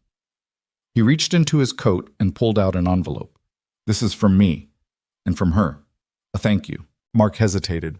"I don't—" The man pressed it into his hand. "It's not a handout. It's gratitude. Take it." With that, he slid back into his sedan, the engine purring smooth as it disappeared down the street. Mark stared at the envelope, heart thudding. He opened it slowly. Inside lay a check, enough to cover the shop's rent for an entire year. His knees nearly buckled. He sat heavily on the stool, the paper trembling in his hands. Emma peeked over his shoulder. "Daddy, is that money?" Mark swallowed hard. "Yeah, Bug. More than I've ever seen in one place." Her eyes widened. "Does this mean we can buy extra crayons?" Mark laughed, a rough, broken sound that spilled into something real. Yeah, Bug. We can buy all the crayons. Eli leaned against the counter, grinning. Guess the shop's safe for a while. Mark nodded slowly, emotion choking him. Safe. Yeah. He tucked the check into the storage shelf beside Harlan's photograph and Cole's note. Not as cash, not as numbers, as proof. Proof that kindness had a way of circling back, sometimes louder than thunder. That night, after Emma drifted to sleep with her pink jacket folded beside her pillow, Mark sat alone at the counter. The Harley gleamed in the corner, a silent guardian. He traced the edge of the envelope with his fingers, thinking of his father. Rusty had built his reputation on second chances, on fixing what others threw away. And now somehow his son was carrying that torch. Mark whispered to the dark, I hope I'm making you proud. The silence didn't answer, but in his chest something eased. The next morning the shop brimmed with laughter. Emma taped another drawing to the wall, this one of the three of them all holding wrenches surrounded by stars. Across the top in bold crayon letters she wrote, Family Team. Ridge stopped by to drop off parts. He glanced at the drawing, then at Mark. His smirk softened into something warmer. Looks about right. Mark exhaled, nodding. For the first time he believed it. Spring had fully settled in by the time the shop reached its busiest rhythm yet. The bay doors stayed open most days, letting warm air drift in with the hum of bees and the smell of freshly cut grass. Engines purred, laughter echoed, and the clang of tools was almost musical. Danner Customs wasn't just surviving anymore, it was alive. Mark found himself moving with ease between lifts, his body carrying the memory of motions he'd once doubted he could learn. His hands, once tentative, now knew when to push, when to ease, when to listen. Grease stained his forearms, sweat streaked his face, but his spirit carried something new, confidence. Eli had transformed too. The skittish boy who once muttered apologies for existing now stood straighter, his motions sure as he adjusted valves or tested wiring. Mark had begun teaching him step by step, watching with quiet pride as he absorbed each lesson. Sometimes, when Eli thought no one was looking, he'd hum under his breath while working a soft, tuneless thing that sounded suspiciously like happiness. Emma ran the front like a true manager. She handed out clipboards, explained repairs in her childlike language, and charmed every customer with her crooked smile. Her pink leather jacket hung proudly on the coat rack, and whenever bikers rolled in, they saluted her as little rivers, their respect as real as if she were grown. One afternoon, while Eli tightened a chain, Mark leaned against the counter watching him. You're getting good at that, he said. Eli shrugged, though a shy grin tugged his lips. You're a good teacher. Mark shook his head. Nah, you just needed someone to hand you a wrench instead of a lecture. Eli's hands stilled. His eyes dropped, and for a moment Mark thought he'd pushed too far. But then Eli whispered, voice rough, Nobody ever did. Not until here. Mark's chest tightened. He reached out, clapped Eli gently on the shoulder. Then we'll keep doing it. One bolt at a time. Eli nodded hard, blinking fast. I won't let you down. You already haven't, Mark said quietly. That evening, when the shop had finally emptied, Ridge stopped by. He found Eli sweeping the lot. Emma perched on the counter, coloring flames on an old receipt, and Mark wiping grease from his hands. Ridge nodded toward Eli. Kid's got good instincts. Reminds me of you. Mark chuckled. Hope that's a compliment. It is, Ridge said. Rusty always said some people just need a place to belong. Looks like you gave him one. Mark looked at Eli, who was carefully lining up the broom against the wall. The boy caught his gaze and offered a small, uncertain smile. Mark smiled back. Yeah, maybe I did. The next day, a new customer arrived. A young mother with a baby strapped to her chest, pushing a scooter with one flat tire. Her voice trembled as she explained, I can't afford a replacement. I just need it safe enough to get me to work. Mark crouched down, nodding. We'll make it happen. Eli fetched tools without being asked. Emma entertained the baby with silly faces until the child giggled. When the scooter rolled out of the bay, fixed and sturdy, the woman's eyes filled. I don't know how to thank you. Just keep riding, Mark said simply. She hugged him quick tight, then left the sound of the scooter fading down the street. Eli stared after her, his jaw tight. That was my mom once, he muttered. When I was little. Nobody ever helped her. Mark's throat tightened. He rested a hand on Eli's shoulder. Then we're making sure someone else doesn't feel that alone. Eli swallowed hard, nodding. As weeks passed, Eli's confidence grew. He stayed later, worked harder, absorbed everything.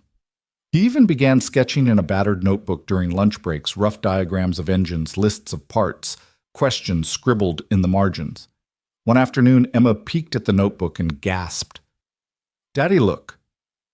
Eli made his own manual. Mark flipped through the pages, stunned. The handwriting was messy, but the detail was sharp. Notes on carburetors, wiring, torque ratios. "You're building more than a notebook," Mark said slowly. "You're building a future." Eli's cheeks reddened. He tried to shrug it off, but the pride in his eyes betrayed him. That night after the garage lights dimmed, Mark sat on the curb outside Emma, curled against his side. Eli leaning on the step nearby. Fireflies blinked in the field across the street. The Harley gleamed faintly through the open door, a silent sentinel. Emma broke the quiet first. "Daddy." "Yeah, Bug. Do you think Grandpa knows what we're doing here?" Mark stared at the Harley, his throat thick. "Yeah, I think he does." Eli's voice came soft but sure. "Then he's proud." Mark turned to him, surprised. Eli met his gaze with steady eyes, and for the first time, Mark believed it. Summer pressed down heavy, the kind that made asphalt shimmer, and the shop's bay doors stand wide open from dawn until dusk. Heat clung to every surface, metal tools burning hot if left too long in the sun, the smell of oil rising, stronger sweat beading on foreheads before noon. But inside Danner Customs, the atmosphere was anything but weary. The garage had become a gathering place.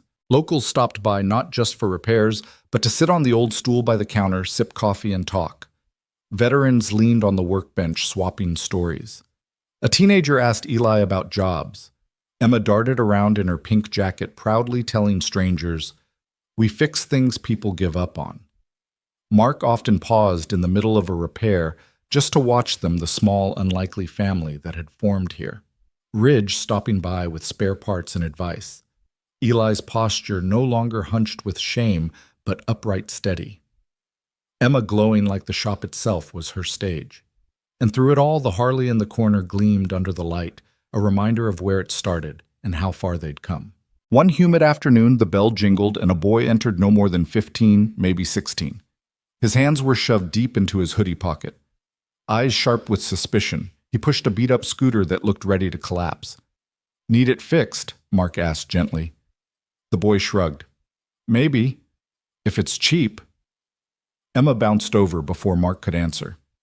"We don't give up on things here," she announced proudly. The boy's eyes flickered like he wanted to laugh but couldn't quite. Mark crouched beside the scooter, inspecting. "This thing's on its last legs, but we can get it running. You working somewhere?" The boy hesitated.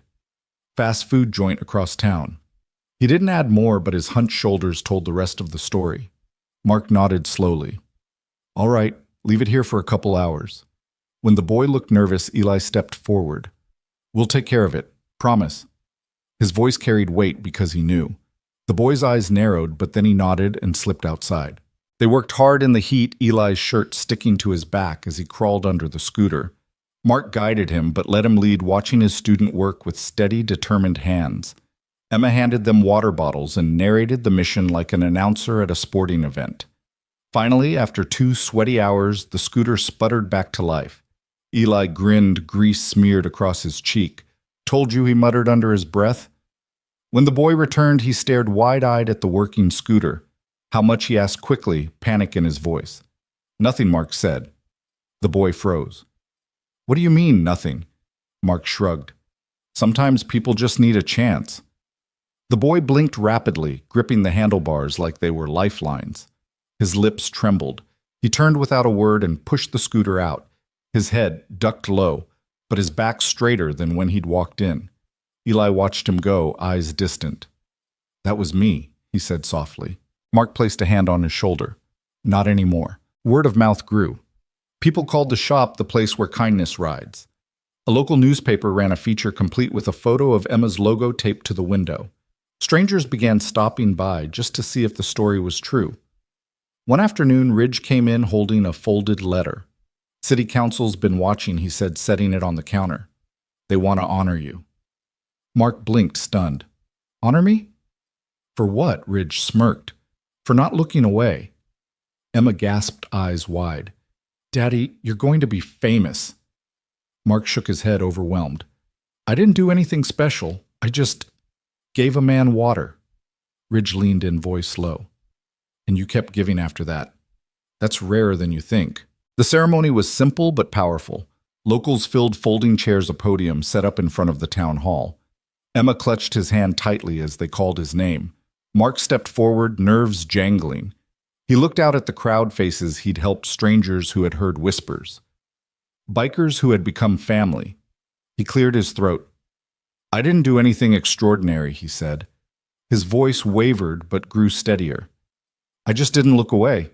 And maybe that's what we all need to do a little more of. The crowd rose in applause. Emma squeezed his hand.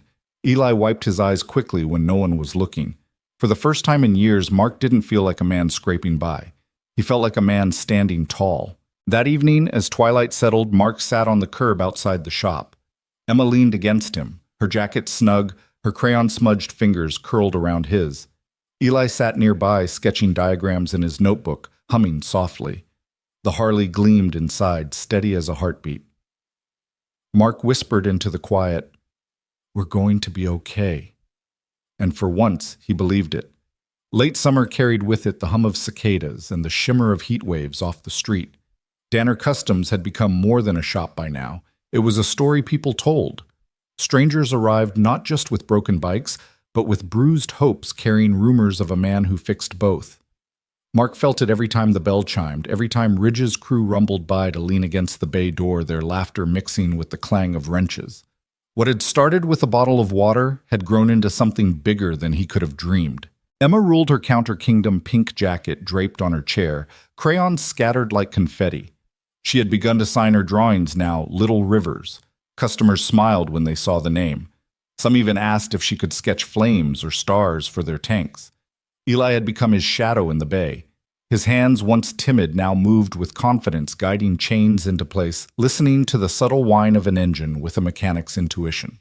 The haunted look in his eyes had faded, replaced by the quiet determination of someone who finally believed he belonged. One blistering afternoon, as Mark finished tuning a carburetor, the bell over the door jingled. A group stepped in, 3 teenagers, loud with bravado, pushing a sputtering dirt bike. Their laughter carried a sharpness that made Eli stiffen. "You old man," one of them sneered, "fix this up, cheap." "Yeah. We don't got time for paperwork." Mark straightened slowly, wiping his hands on a rag. He saw the swagger, the posturing, but behind it he caught something else, fear. Hunger. The kind of look he'd once seen in the mirror. He spoke evenly. "We do things right here. You want it running, you leave it, and you treat my shop with respect." The teens exchanged glances, muttering. One cursed under his breath. Eli's fist clenched, his body taut like a coiled spring. Mark put a hand on his shoulder, steadying him. "Easy," he murmured. Finally, one of the teens scoffed. "Whatever, man. Just don't mess it up." They left the bike and slouched out, muttering threats they didn't mean. When the door closed, silence lingered. Eli's jaw tightened. "Why'd you help them? They don't deserve it." Mark looked at him carefully. "Because once someone could have said the same about me. Or about you. But someone gave us a chance anyway." Eli blinked, his anger softening into thought. It took hours, sweat dripping into their eyes, tools slipping from tired hands. But by nightfall, the dirt bike coughed to life. When the teens returned, their surprise was genuine. They tried to mask it with smirks, but gratitude slipped through in their eyes. One muttered, "Thanks, almost too low to hear." After they left, Eli shook his head. "Think they'll change?" Mark exhaled, wiping his brow. "Maybe not today, but they'll remember this. Sometimes that's enough." Eli nodded slowly. Weeks later, word of the shop reached beyond town lines. A regional biker magazine ran a feature calling Mark the man who fixes what the world forgets. Reporters arrived again, snapping photos of the pink jacket, on the coat rack the Harley in the corner, the flame-smeared logo in the window. Mark declined interviews, but Ridge stepped in with words rough and true. I've ridden with men who had nothing but noise. This man had nothing, and he gave silence to someone who needed it. That's louder than any roar. The story spread again. More bikes rolled in. More lives touched the counters of Danner Customs. One evening, as the shop closed, Cole himself arrived. His silver beard gleamed in the setting sun. He carried a folded leather jacket darker than midnight, with an AFA patch stitched across the back. "You don't have to wear it," Cole said softly, handing it to Mark. "But you've earned it." Mark's throat closed. His fingers brushed the heavy leather, the patch that once belonged to his father's world. He swallowed hard. "I don't know if I deserve this." Cole's eyes were steady. "You already do. A jacket doesn't make the man. The man makes the jacket, and you've proven what kind of man you are." Emma peeked out from behind the counter, her eyes wide. "Daddy, are you in the club now?" Mark knelt, folding the jacket over his arm, looking at her. "No bug. I'm in the family," Ridge smirked. "Same thing." That night, after the riders left, Mark hung the jacket on the wall beside Emma's pink one. Two symbols side by side, one earned in grease and silence, the other stitched in love and fire. He stared at them a long time, his heart heavy with something he'd never known how to name until now. Belonging. Autumn crept back softer this time, its chill wrapped in gold and crimson leaves that swirled across the street in front of Danner Customs. The bay doors were propped open, letting cool air carry the scent of oil and wood polish. Inside the garage felt less like a workplace and more like a heartbeat, steady, constant, alive. Emma perched on the counter in her pink jacket crayons scattered everywhere, sketching a new sign, built on kindness. She hummed softly as she drew flames licking up around the letters, her tongue poking out in concentration. Eli was hunched over a lift, guiding his hands confidently through the guts of a stubborn engine. His notebook sat open beside him, filled with diagrams and notes smudged with grease, but glowing with potential. Mark moved between them, wiping his palms on a rag, his tool belt heavy at his waist. His eyes swept the shop, catching every detail, the photos on the wall. The shelves marked stories, the Harley gleaming in the corner. The sight filled him with something he hadn't known for years, peace. Late afternoon brought the low rumble of engines. Not 40 this time, just a handful. Ridge led the way, Cole beside him, the rest of the riders fanning out until they formed a familiar wall of steel outside the shop. Emma squealed, dashing to the bay door. "Uncle Ridge," she shouted, arms waving wildly. Ridge chuckled, ruffling her hair as he stepped inside. "How's my little captain? Busy," she said seriously, pointing to her drawing. "We're branding." Cole laughed, the sound deep and warm. "Looks better than half the paint jobs I've seen." Mark smiled, shaking his head. "She's taking over." "That was always the plan," Ridge said with a grin. They weren't here for a repair. They were here for something bigger. Cole set a folded note on the counter, his expression solemn. "The city council wants to honor you again. Bigger this time. They're calling it an example of moral courage in working-class America." Mark stiffened. "All this for giving a man water?" Ridge's eyes softened. "It wasn't the water, brother. It was the way you gave it. No cameras, no witnesses, just kindness when nobody was looking." Emma tugged his sleeve, whispering, "Daddy, you have to go. You have to tell them." Mark swallowed the weight of it, pressing down. He looked at Ridge, then Cole, then Eli, then finally at Emma. He saw their faces, their faith in him, their belief that what he'd done mattered. He nodded slowly. "All right, I'll go." The event filled the small community center to bursting. Folding chairs lined the hall, neighbors crowding the aisles, kids perched on laps. A banner stretched across the stage, celebrating everyday heroes. Mark stood behind the podium, hands shaking. Emma sat in the front row, chin lifted proudly. Eli leaned forward, his notebook forgotten in his lap. Ridge and Cole stood in the back like sentinels. Mark cleared his throat. His voice came rough at first, then steadier. "I'm not a hero," he said simply. "I'm a mechanic, a father, a man who made mistakes. I didn't do anything extraordinary. I just didn't look away when someone needed help, and maybe that's what we all can do, not look away." Silence held for a beat. Then applause thundered, filling the hall, rattling his bones. Emma jumped to her feet, clapping until her small hands turned red. Mark's throat tightened, his eyes burning. For the first time in years, he didn't feel invisible. He felt seen. Winter came quickly after, but this time it didn't feel harsh. Locals brought pies, cookies, and warm coffee to the shop. Riders dropped by with firewood stories and laughter. Emma decorated the office window with stars, each one cut from glitter paper, each one taped with pride. On Christmas Eve, the sound returned the familiar thunder of 40 engines rolling down the street. Mark stepped outside with Emma and Eli, his breath fogging the air. This time the riders weren't here for him. They were here for her. Ridge opened a large box and pulled out a brand new miniature bike painted in pink flames, her name in gold across the tank, Little Rivers. Emma gasped, her hands flying to her mouth. For me, for our Captain Cole said with a grin. Family rides together, Emma squealed, throwing her arms around Mark's waist. Daddy, I'm really one of them now. Mark bent low, kissing the top of her helmeted head. You always were, Bug. The riders cheered. Engines roared. Snowflakes fell. And in that moment, under the glow of the shop sign, Mark realized something simple but powerful. This wasn't just a garage anymore. It was a legacy. It was family. Your thoughts will help us create meaningful stories. And if you want to hear more powerful healing stories like this, don't forget to subscribe to the channel, click the bell icon so you don't miss any new episodes. And most importantly, share this video with people who need a little hope today. Thank you so much for your time. We hear you, we listen to you, and we are honored to tell these stories for you.